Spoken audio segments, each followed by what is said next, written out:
call my wife, say, get the camera. We're going to meet Caroll Shelby. So we'll watch the line now come, and I go to where the line ends, and the lady's standing next to me, and we're talking, we're having a conversation. She said, oh, I love watching Caroll sign all these things. It's so wonderful. He makes him so happy. And I'm having a conversation back, and I realize I have no idea who I'm talking to. I have no idea. I said, excuse me, how are you related to Caroll Shelby? She looks at me, smiles, and says, I'm married to him. It was Cleo Shelby, his wife. Thank you for tuning in to the Guys with Their Rides podcast. I'm the host, Rudy Samsel. I'm also the co-founder of GuysWithRides.com, the only dealer-free website and marketplace for classic car enthusiasts.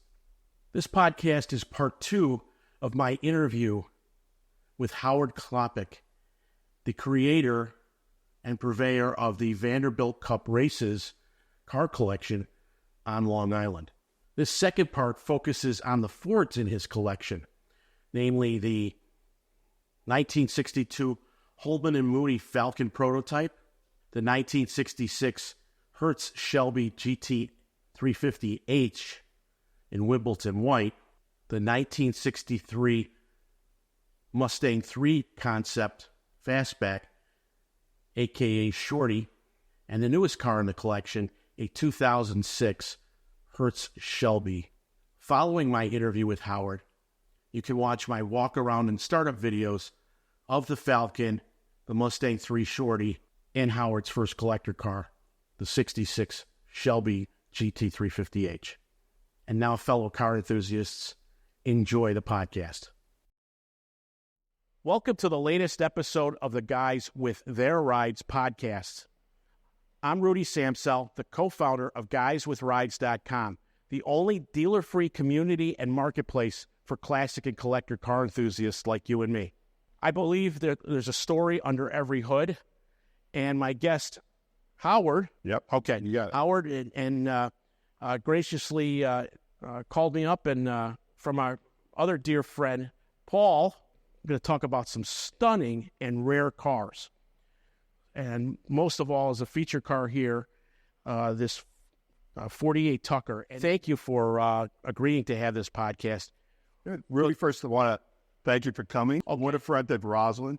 It's kind of been a central location for car clubs of Long Island. They do a lot of tours, and they end up over here, and we put out displays of these cars several times a year. Very good. Well, there you go. Now you know where to find it. And your website is VanderbiltCupRaces.com. We document the history of racing on Long Island, the history of automobiles on Long Island, and also this car collection. Very nice, very nice. So, Howard, how did you get in collecting cars? Let's go way back and say, what prompted you to get in the... Well, let's see. My first car in college was a 66 Mustang that my father obtained for $500 at a police auction. And I love that car. It was a maroon 66 Mustang. It had the gear shifter on the floor. Even though it was automatic, I felt like I was shifting. And I just adored that car. And when I got married 4 years later, my wife said, we have 2 cars. We only have 1 parking space in our apartment area. Something has to go. And she looked at me and said, it's going to be that Mustang to go. So I sold that Mustang, and from the moment I sold that Mustang, I regretted it. And so this went on for 5 years, 10 years, 20 years. And one time I said, you made me sell my Mustang. She said, enough with that already. Go out and get a 66 Mustang, and I don't want to hear about Mustangs anymore.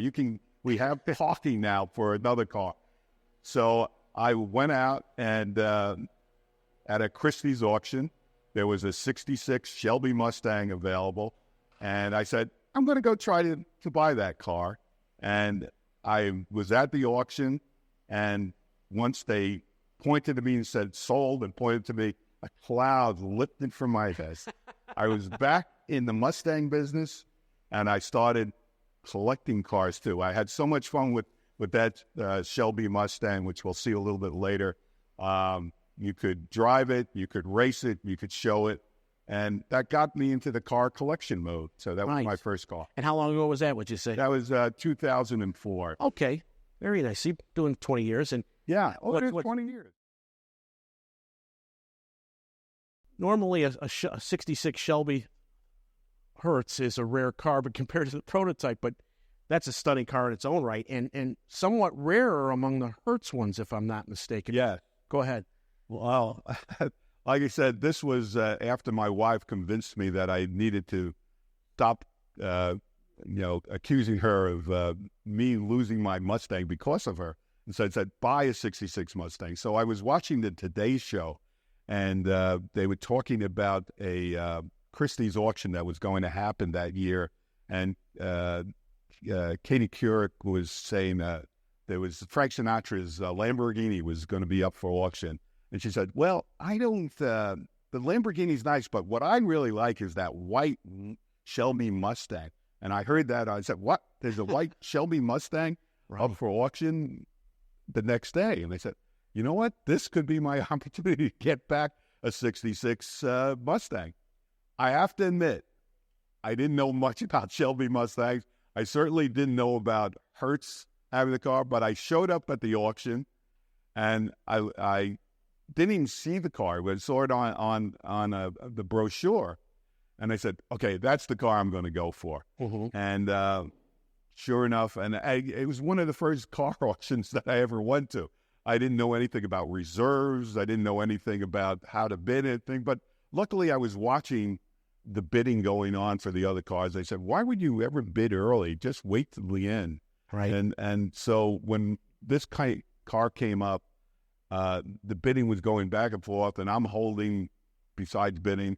Finally, there was one person left. I said, this is where I'm going to bid. And so I put up my paddle, and nobody bid after me. And then the auctioneer pointed to me and said, boom, sold. And it was amazing feeling that all these years of holding in Mustangs disappeared. It was a cloud lifted from my head, and I was back in Mustangs. I was back in the Mustang world, and it felt great. Wow. Dude, so this car we had it, we went to a Mustang expert out on Long Island, got it fixed, got it running, and it was a lot of fun. We showed it at car shows. We raced it in semi-amateur racing. And we got it signed by Caroll Shelby. We had the visor signed by Caroll Shelby. And so it was my first car in my collection. So that's rare because, so how many? Oh, yeah, there's, they made 1,000 for Hertz. This was a Hertz rent-a-racer. So, okay. So in 1966, Hertz said that we wanted to have a special sports car program. We want to order 1,000 of these, and they were basically the Hertz Sports Car Club featuring the Shelby Mustang. And so you could rent these, usually it was at the airports, mm-hmm. and you could rent it for the weekend and race the car around. Supposedly there were stories, I hear it all the time, that people would rent the car, take the engine out and put it in their cars, and then put the engine back in when they returned the car. Yeah, but so these were rental cars. And back in the day, they weren't as valued as the regular Shelby Mustangs, but over time, they've actually become even more collectible because the story associated with Hertz. Of the 1,000, do you know the breakout between the black over stripes versus this one? Yeah, and that's a pretty good story, too, is that when Shelby was doing these Mustangs, they were all in different colors. There were 55 ones that were done in Wimbledon White. Mm-hmm. There were 50 done in blue, 50 in red. And then when Hertz saw what was coming out, they said, hey, our colors are black and gold. They said, we want all of them black and gold. So that's the most common Shelby Mustang, mm-hmm. the 66. So that's why I remember after the auction when I purchased the car, a gentleman came up to me and said, wow, you just made a great buy on this, and you got the appropriate color, too. You got a great color. I had no idea what he's talking about, but it was because it's a little rarer to have a Wimbledon White Shelby Mustang. Yeah. Very, very cool. Yeah. And then about, I think it was 2 years after I purchased it, I heard that Caroll Shelby was going to be up in Lime Rock signing items. I said, oh, wouldn't it be great to have my visor signed by Caroll Shelby?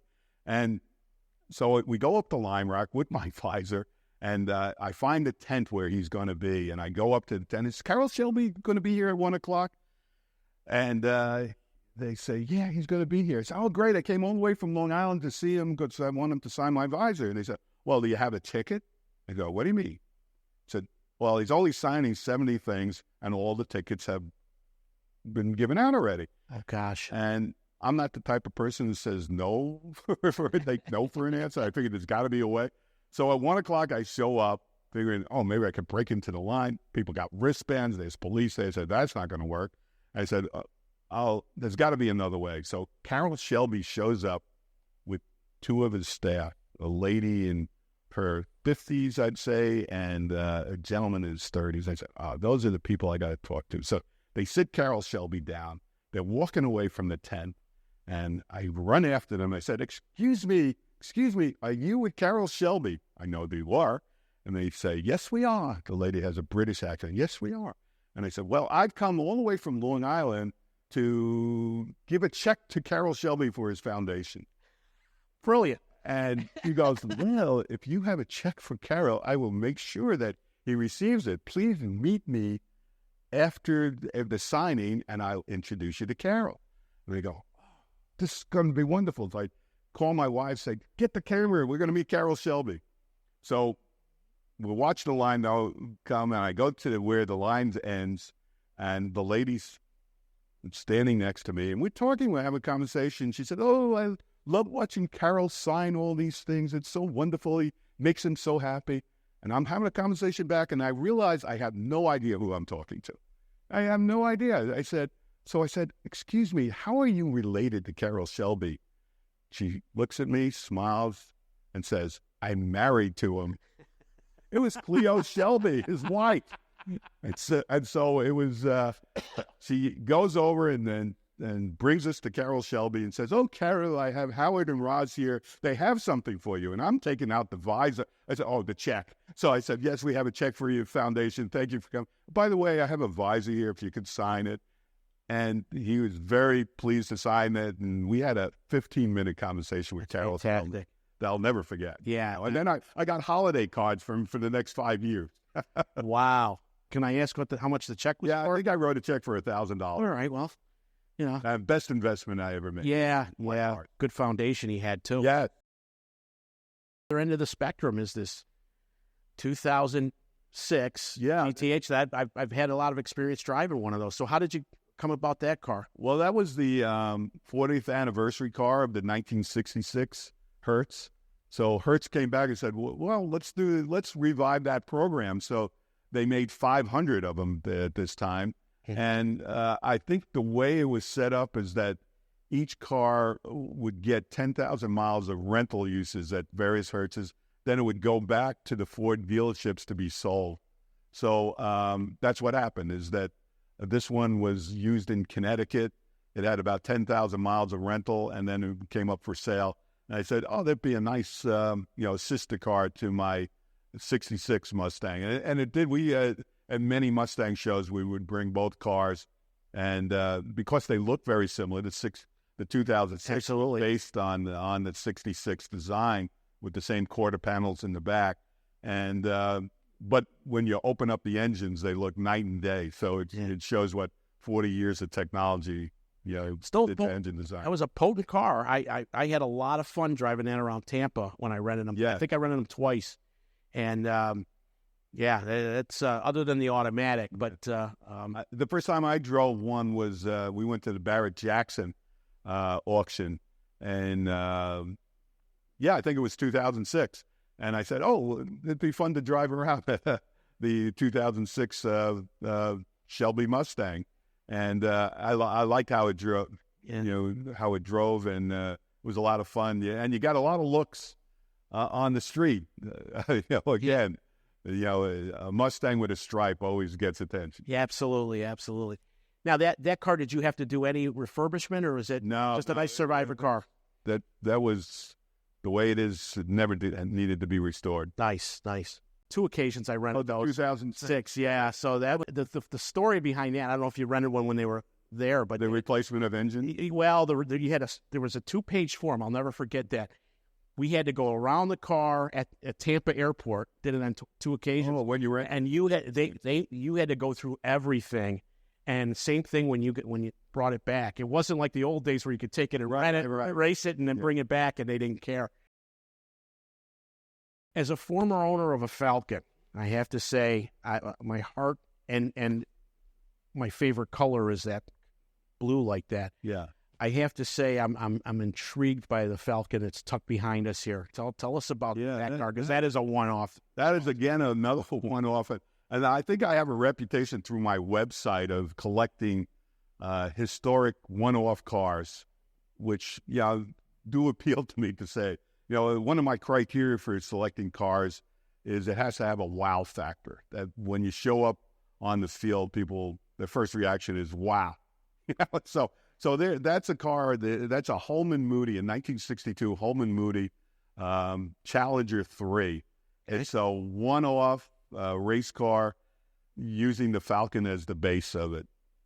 And what happened in 1962, Ford said they want to race the cars in things like Le Mans and everything like that. And they gave it to Holman Moody, which at that time was making their racing cars, and say, take this Falcon and make it into a race car.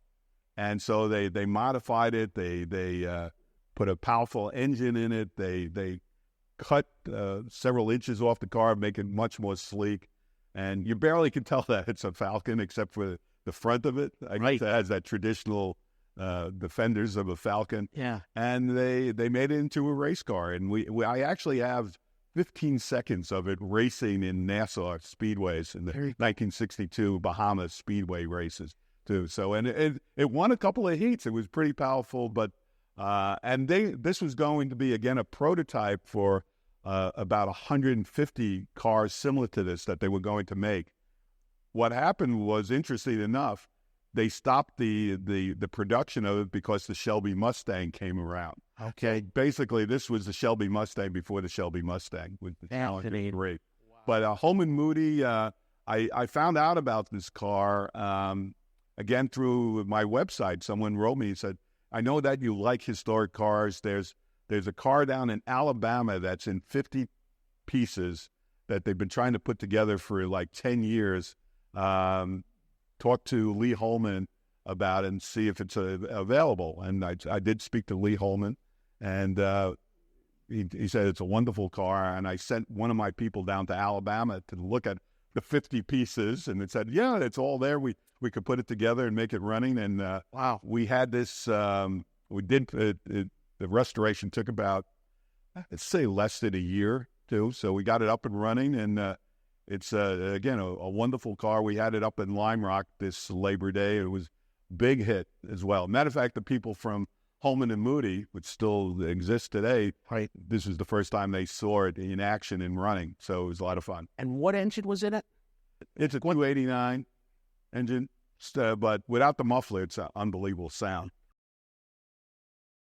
What would you call your signature car? For the collection, my favorite, son or daughter.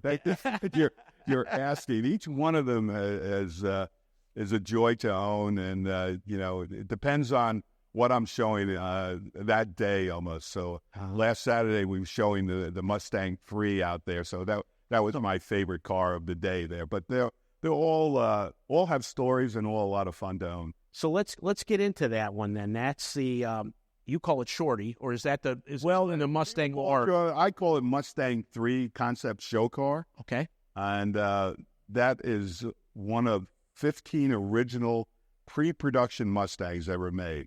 These were cars that were made in a pilot plant in Michigan, really to show what the major assembly was going to be. So they made these cars in a mock-up of a pilot plant so they can design what the major assembly was going to be. These cars were never meant to be driven. They were all meant to be destroyed. So they had special S codes on it too, to signify that they never should be driven too. This car survived because it was given to Ford's prototype maker, Dearborn Steel Tubing, and said, take this car and make a Mustang of the future. Do whatever you want. Let's make a car that's possibly will go into production down the road. And what they built was a 2-seater Mustang. There's no trunk. There's no back seat. It's 19 inches shorter. So it's very distinctive design for it. So that's 19 inches shorter 19 inches shorter. That's where it got its name, Shorty. And they put the first high-performance engine ever put into a Mustang, too. So it's got a 302 engine in it as well that became a standard later on for the Mustangs as well. This car was then taken by Ford from late 1964 to 65, went on the Ford Custom Car Caravan, where they showed off their future cars and future designs, and got a lot of traction. I was able to track down a whole bunch of photos of this at the Ford Custom Car Caravan. It was given back to the prototype maker and said, okay, we're done with this. You can destroy it now. Well, the designer of the car, who took great pride in this unique-looking Mustang, said, no way you're going to destroy this car. He broke into the warehouse. He stole the car. He stole the car. And he hid it like a couple of miles away in another warehouse. He put cinder blocks around it. Detroit newspapers saying, unique concept Mustang stolen. And they put it all out. Search for the car. 6 months later, the Detroit police found the car. They bring it back to the prototype maker, said, we found your car. And they go, it's not our car. And they said, what do you mean? He says, we collected the insurance. This is owned now by Aetna. And so Aetna came in and they took the car and they titled it and they gave it to one of their executives. And that's how the car was saved. Wow. Great story. So it's great. It's got a unique looking car. It's a unique color. It's a candy apple red color as well. And it was a big hit. We had it at the Bridge in Bridgehampton last Saturday. Okay. And they have beautiful cars, all different types of unique, rare cars. But we were drawing a big crowd, including Jerry Seinfeld, who was standing behind me. And everybody said, oh, wasn't it nice? Jerry Seinfeld was listening to you talk about the Mustang. I said, where's Jerry Seinfeld? So I turned around. I got to speak to him. He said he really loved the car and the design of the car. We consider the Mustang 3 a 1963 because it was built in August of 1963. You know, let's see if I have it over here. Here's the original key to it. And if you see what it says, what's it say? Oh, it says Falcon, yeah. It says Falcon. They didn't have the Mustang brand when this car was made. They weren't sure that Mustangs were going to be called Mustangs. So it has, in the car, most of the parts say X-Falcon on it, experimental Falcon, and the key is the Falcon key. So that car was built in August of 1963. So when we do the range of Mustangs, we go from 1963 to 2006. Very cool. And people don't realize how, I always say the early Mustangs are Falcons and drag. Exactly. And what's interesting about that, we again are trying to do research on that car and spoke to a lot of Ford executives.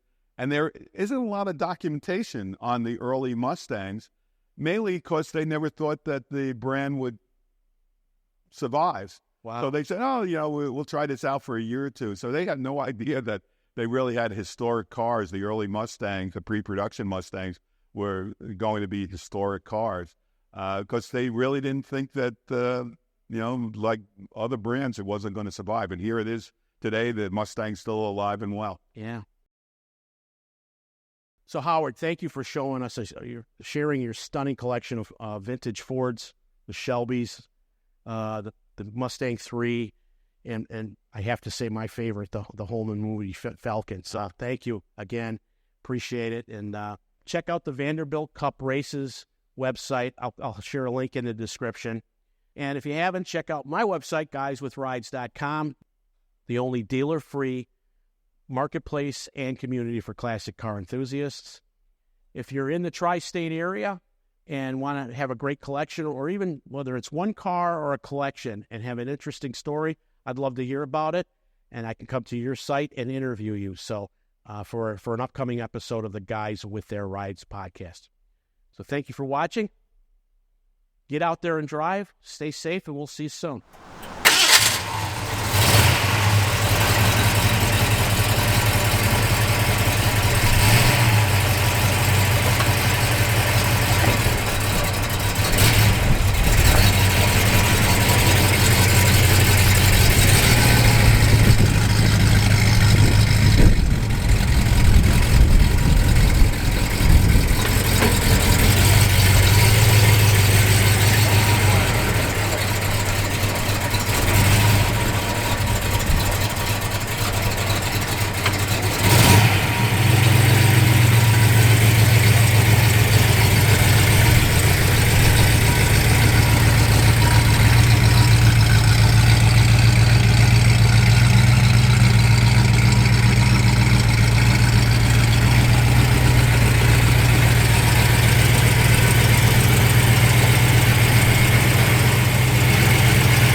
Call me old school, but I'd rather hear that than a flat plane any day. I just don't know what I don't like the sound of the new ones. All right, Jim. Thanks, man.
The story goes that somebody at Holman Moody says, we need seats, and the secretary was driving a 356 and she drove home on a milk crate that day.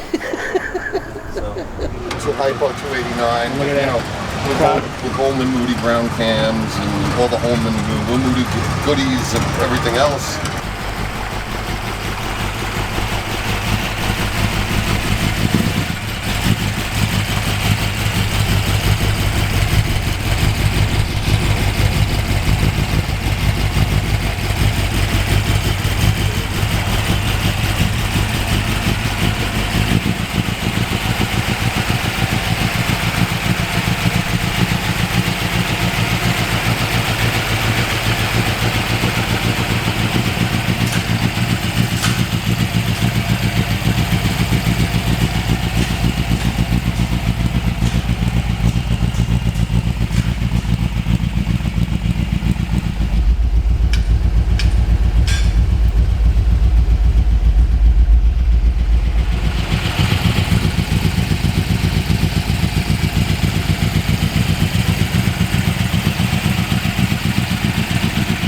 Watching this video, please press the like and subscribe button, comment below, and be sure to check out our other videos on this subject as well as all of the great content on our YouTube channel. If you have any questions, you can call me at the number listed below, or be sure to check out our main website, guyswithrides.com.